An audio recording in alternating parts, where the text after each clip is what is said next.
Assalamualaikum. Kembali lagi di channel saya.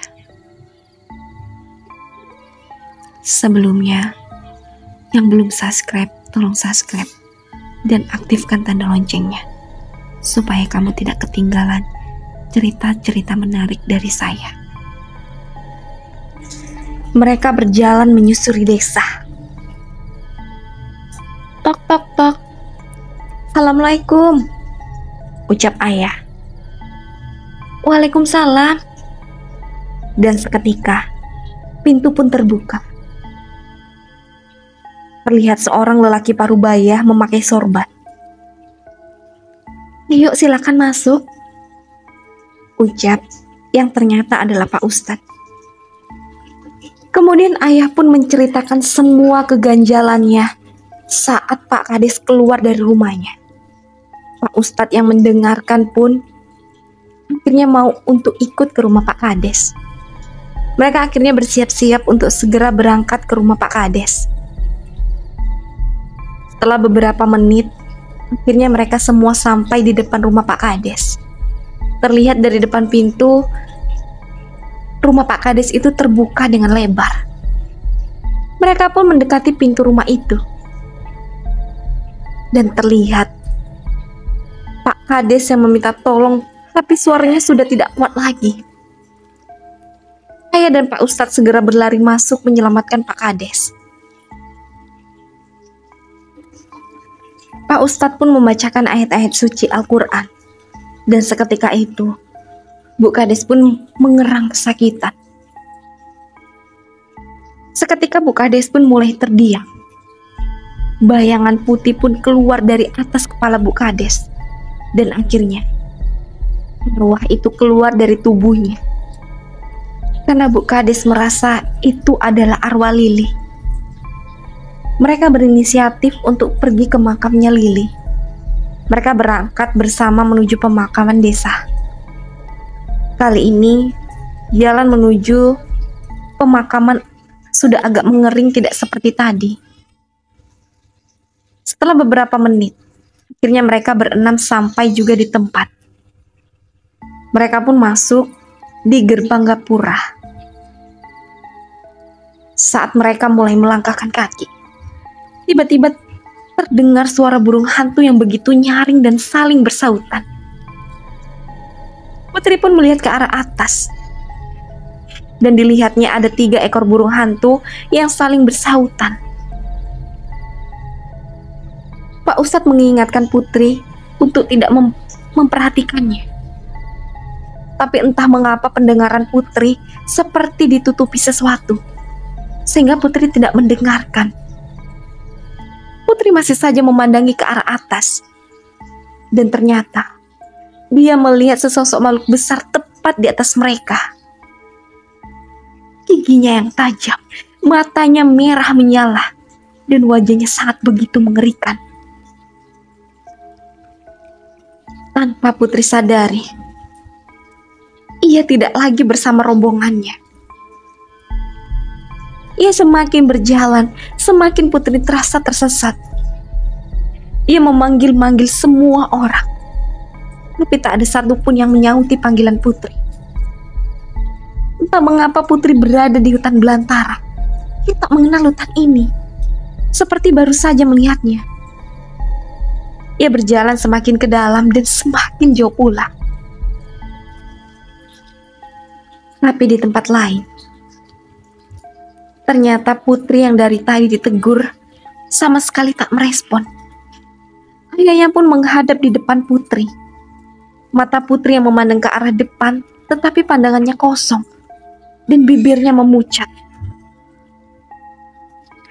"Pak Ustadz, kenapa anak saya ini, Pak?" Mulut Pak Ustadz pun komat kamit dan tangannya sambil menempel di kepala Putri. "Ayo, secepatnya kita pulang sekarang," ucap Pak Ustadz.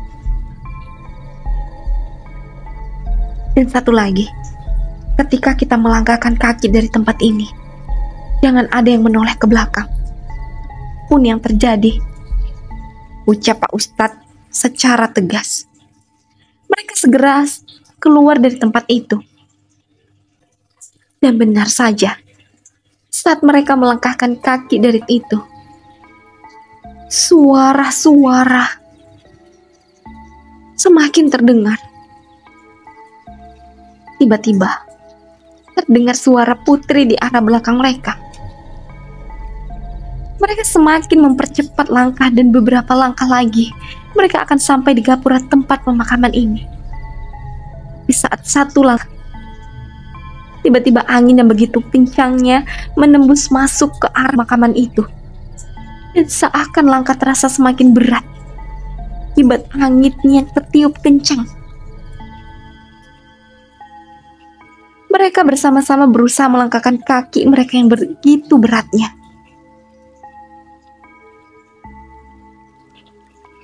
Dan tepat mereka selangkah keluar dari pemakaman itu, angin yang tadi begitu kencangnya seketika hilang tanpa jejak.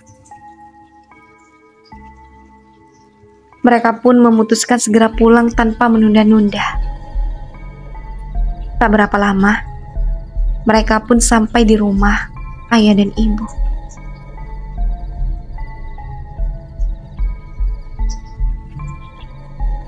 Pak Ustadz, ada apa dengan anak saya? Jiwa anak bapak tidak ada di dalam tubuh Putri. Jiwa Putri sepertinya kesasar di hutan rimba di dekat pemakaman tadi. Saat saya mewanti-wanti agar tak ada yang menoleh atau melihat ke atas, mungkin saja Putri sudah melakukan itu. Lalu, bagaimana caranya agar jiwa Putri kembali, Pak? Insya Allah, saya akan bantu sebisa saya.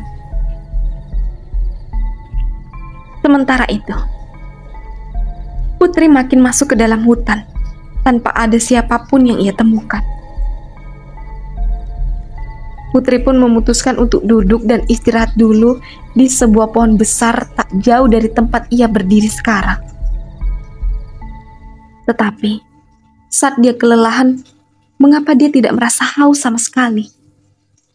Jika Putri merasa haus, pasti Putri bingung mau cari air di mana. Bahkan yang ia herankan, tak ada juga hewan yang berkeliaran di hutan ini. Karena Putri merasa sangat lelah, tak terasa matanya terasa mengantuk. Dan seketika pun, ia sudah tertidur.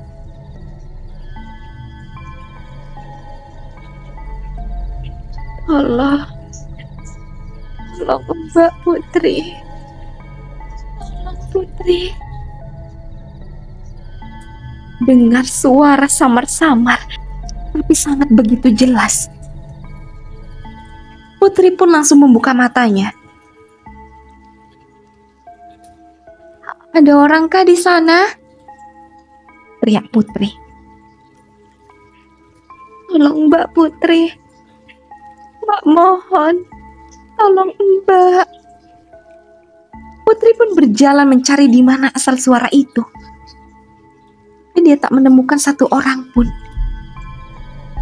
Saat dia jauh dari tempatnya beristirahat tadi, dia tidak lagi mendengar suara itu. Putri pun memutuskan untuk kembali ke tempat itu. Karena bagi Putri, tempat itu sepertinya aman baginya. Putri takut tiba-tiba akan turun hujan. Pasti saja kalau di bawah pohon itu Putri tidak akan kebasahan karena daunnya yang sangat lebat dan rimbun. Putri pun duduk kembali di pohon itu. Dan suara itu terdengar lagi. Putri yang dari tadi kebingungan pun tak tahu harus berbuat apa. Putri menelusuri pandangannya ke arah atas pohon. Tetapi, tetap saja dia tidak menemukan apapun. Putri berpikir sejenak, sambil mendengarkan suara itu dengan benar. Sepertinya, suara itu ada di pohon besar ini. Lebih baik aku kelilingi saja pohon ini. Kini ia berjalan mengelilingi pohon besar itu. Tepat di belakang pohon besar ini, Putri menemukan Lili yang sedang diikat di belakang pohon. "Mbak Lili, ini beneran Mbak kan?" ucap Lili yang ragu-ragu. "Iya, ini beneran Mbak. Tolong Mbak Put. Mbak gak mau ada di sini." "Tapi kenapa Mbak ada di sini? Mbak kan sudah meninggal." "Iya, Mbak sekarang adalah arwah. Tetapi arwah Mbak disekap seseorang untuk membalaskan dendamnya. Jadi Mbak yang sudah tenang masih diperalat oleh manusia biadab itu. Maksudnya Mbak, ada seseorang yang ingin membunuh bapak dan ibu. Jasad Mbak digalinya dan dijadikan pujaannya, sehingga Mbak berada di sini. Benarkah itu Mbak? Tadi pagi Mbak merasuki Bu Kades, sehingga Bu Kades ingin membunuh Pak Kades." "Itu tidak benar Putri. Yang merasuki dan mengganggu ibuku bukan aku, tetapi manusia jahanam itu. Dia memanfaatkan korin jahat Mbak. Itu bukan Mbak Put. Jadi bagaimana Putri membantu Mbak?"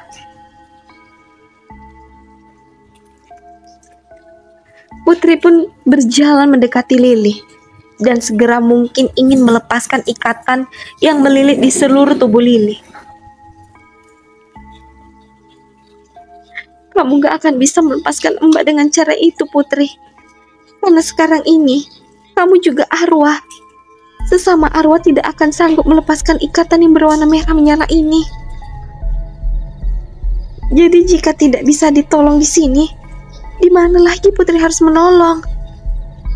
Kamu perlu pulang ke jasadmu Putri dan beritahukan kepada bapak saya untuk memeriksa seluruh rumah warga, dan temukanlah mayat Mbak yang ada padanya, dan suruhlah orang itu untuk melepaskan mantra di jasad Mbak.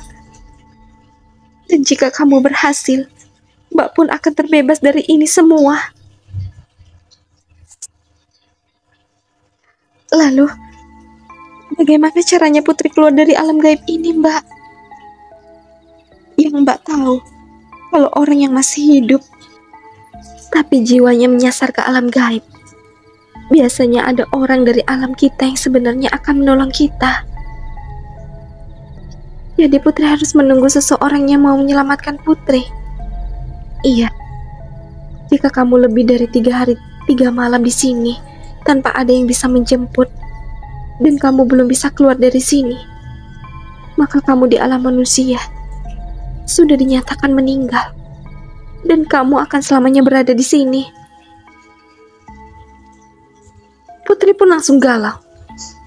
Dia pun duduk termenung tidak jauh dari arwah Mbak Lili. Tiba-tiba dia teringat doa-doa yang sering ia lantunkan bersama ibunya. Putri berharap dari alamnya dia segera dijemput. Ternyata benar, di rumahnya kedua orang tua Bu Kades, Pak Kades, serta Pak Ustadz sedang membacakan doa-doa. Sampai pada akhirnya arwah Pak Ustadz pergi menjemput Putri di pemakaman tadi.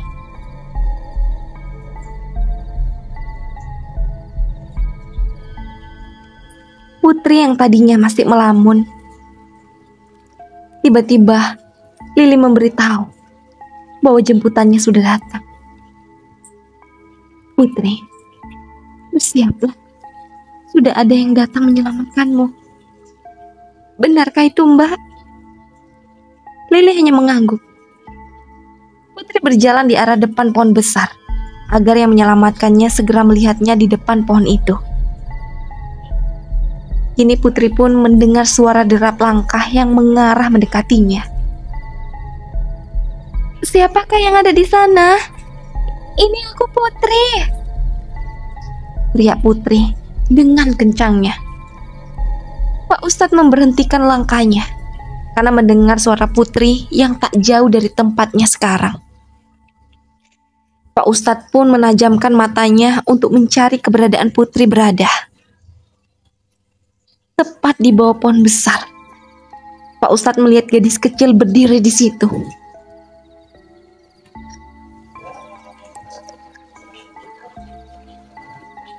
Langsung saja Pak Ustadz segera mendekatinya, berharap yang ia temukan bukanlah arwah atau hantu yang menyerupai Putri.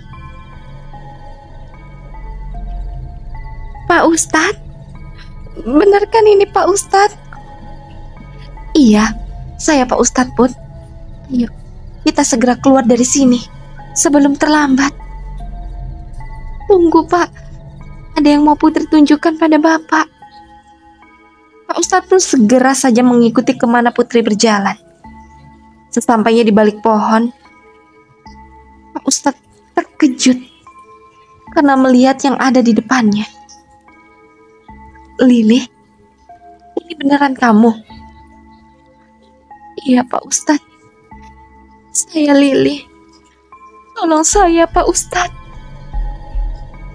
Jika saya mampu, maka semampu saya akan lakukan. Jika Pak Ustadz dan Putri sudah kembali ke rumah, tolong sampaikan pada bapak saya. Segeralah periksa semua rumah warga desa Beringin.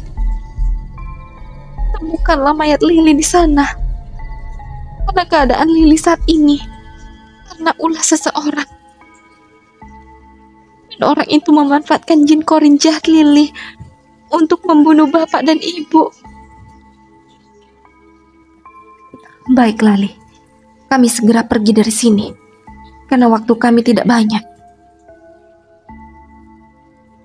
Lili pun terdiam dan mengangguk. Mbak, Putri pulang dulu ya Mbak. Semoga kami cepat menemukan jasad Mbak. Pak Ustadz dan Putri pun segera meninggalkan tempat itu. Tak berapa lama, akhirnya Putri pun masuk ke dalam raganya. Begitupun Pak Ustadz. Ia membuka matanya. Dilihatnya kedua orang tuanya serta Bu Kades dan Pak Kades sedang duduk sambil membacakan doa untuknya. Melihat Putri sudah sadar, mereka semua mengucapkan alhamdulillah. Dan saat itu juga Pak Ustadz serta Putri menjelaskan tentang keadaan Lili di alam gaib. Mereka pun berencana untuk mengecek rumah warga keesokan harinya. Karena malam ini mereka ingin beristirahat terlebih dahulu. Keesokan harinya, setelah selesai sarapan, mereka berinisiatif untuk langsung menyusuri setiap rumah-rumah warga. Mereka berjalan menuju warga yang berada di dekat rumah saat ini. Dan mereka mulai mendekati rumah yang tidak jauh dari rumah. Tiba-tiba, ibu melihat Pak Ustadz datang menghampiri. Ternyata Pak Ustadz juga ingin membantu. Satu persatu rumah warga sudah diperiksa, tetapi belum menemukan apa-apa. Kemudian mereka memilih untuk berhenti sejenak untuk meluruskan kaki yang agak sedikit pegal akibat jalan-jalan menyusuri rumah warga. Tak mengapa, ibu melihat ke arah Pak Ustadz yang sedang duduk menyendiri di pojokan sana. Ibu melihat sepertinya dia sedang berbicara kepada seseorang, tapi tidak melihat siapa yang sekarang ini sedang berbicara kepadanya. Ibu pun penasaran dan segera mendatangi Pak Ustadz. Pak Ustadz, bicara dengan siapa? Tanya ibu. Ini Bu, saya berbicara pada teman saya, tepat di sebelah saya, ucap Pak Ustadz. Bulu kuduk ibu tiba-tiba berdiri di saat Pak Ustadz menunjuk ke arah sampingnya. Pak Ustadz yang dari tadi berbicara itu pun akhirnya bangkit dan mendekati kerumunan yang lainnya. Setelah sudah dirasa cukup, mereka semua segera melanjutkan lagi menelusuri rumah-rumah warga. Tak hanya beberapa orang yang heran atas kedatangan mereka di rumah mereka. Mereka pun percaya begitu saja, karena pemeriksaan ini Pak Kades memang mengenakan baju tugasnya dan juga ditemani 2 hansip. Jadi setiap warga pun selalu mempersilakan untuk memeriksa rumah semua warga. Mereka pun baru menyadari tinggal 2 rumah lagi yang memang belum diperiksa. Tapi apa mungkin ada rumah mereka berdua? Rumah mereka kan sudah kosong. Mereka akhirnya melanjutkan perjalanan lagi ke rumah almarhum Lili. Karena perjalanan ini tidak menaiki kendaraan rasanya begitu sangat jauh menuju rumah kosong Lili. Setelah menempuh perjalanan yang begitu terasa jauh, akhirnya mereka semua sudah sampai di depan rumah almarhum Lili. Mereka pun segera masuk dan berpencar. Ibu dan Putri mencari di kamar tidur. Satu hansip dan Bu Kades mencari di ruang dapur. Pak Kades dan satu hansip lainnya mencari di gudang. Sedangkan ayah dan Pak Ustadz memeriksa ruang tamu dan lainnya. Mereka mencari-cari dan menggeledah setiap ruangan di rumah ini. Tetapi tetap sama.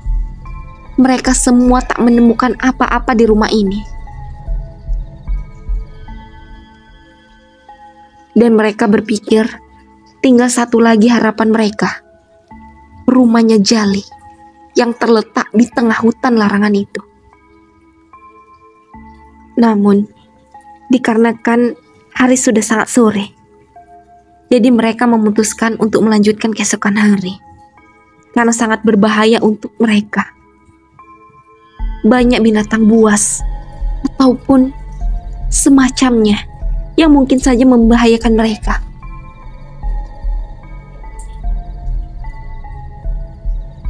Mereka segera saja membentang tikar yang ada di rumah Lili. Dan semua pun segera merebahkan tubuh mereka masing-masing.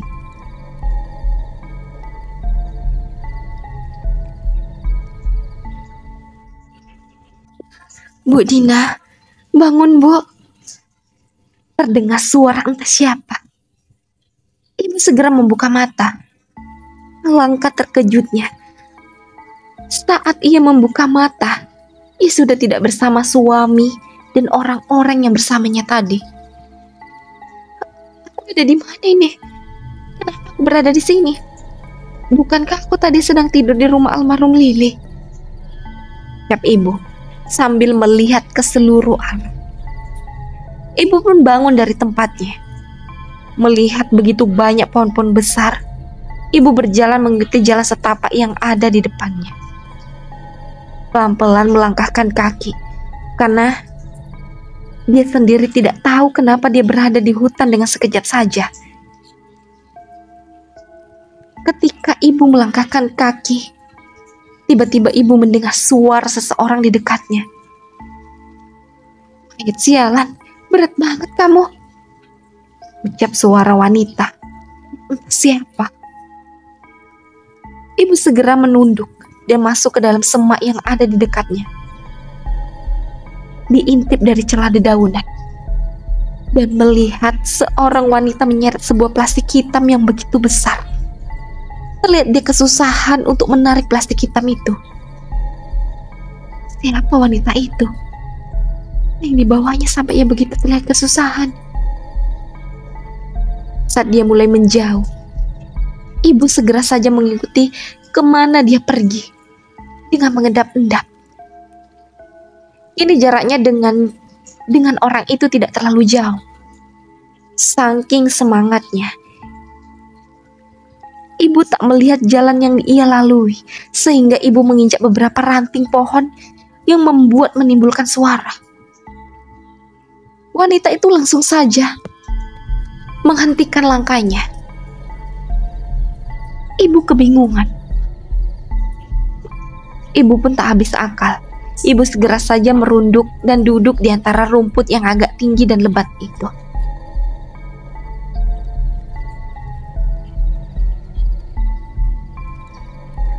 "Hei, siapa di sana? Jangan menakut-nakutiku ya. Keluar kau." Tak cukup sampai di situ. Ia segera saja mencari suara ranting yang dipijak tadi. Saat dia sudah di depan persembunyian ibu, dia terlihat terdiam dan tak mencarinya. Tetapi malah dia mendongakkan kepalanya ke atas. Entah apa yang dia lihat, dia pun seketika lari terbirit-birit dan menuju plastik hitam yang ia bawa. Ibu penasaran dan segera melihat ke atas.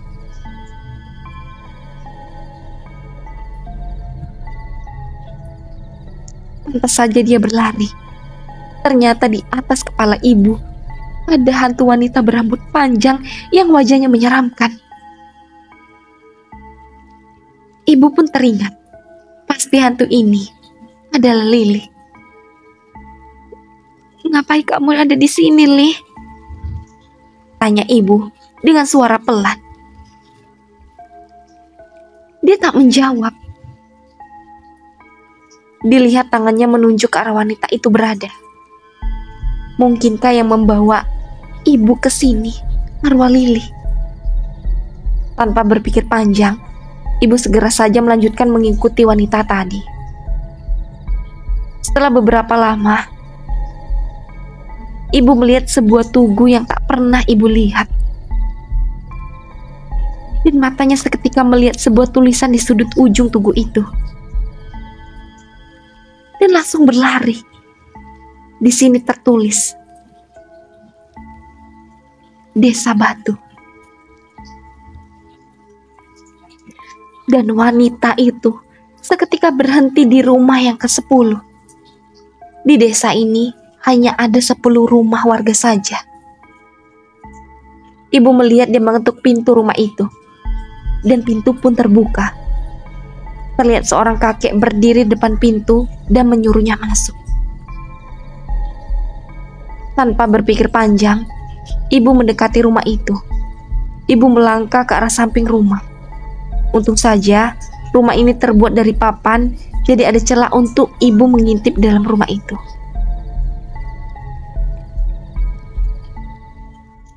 Ibu menyipitkan mata. Ibu lihat wanita itu membuka maskernya.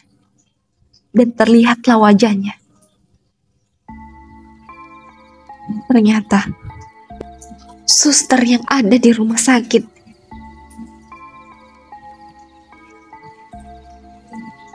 Wanita itu langsung saja membuka plastik berwarna hitam di hadapannya. Dan ternyata itu adalah mayat Lili lengkap dengan kain kafannya.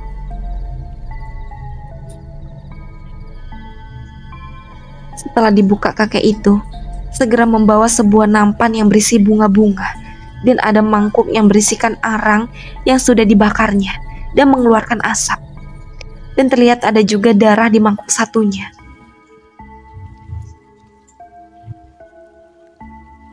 Ibu yang penasaran mengikuti step demi step yang mereka lakukan.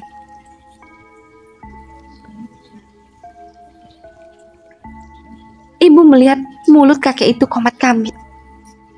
Setelah selesai, gadis tadi mengoleskan darah di sebuah tali dengan membaca mantra. Ia pun segera mengikat mayat Lili tadi, lengkap dengan kain kafannya. Begitu selesai, seluruh badan mayat itu tiba-tiba arwah Lili pun hadir di hadapan mereka dengan wajah yang cantik. Arwah Lili yang disuruhnya pun menggeleng kepala.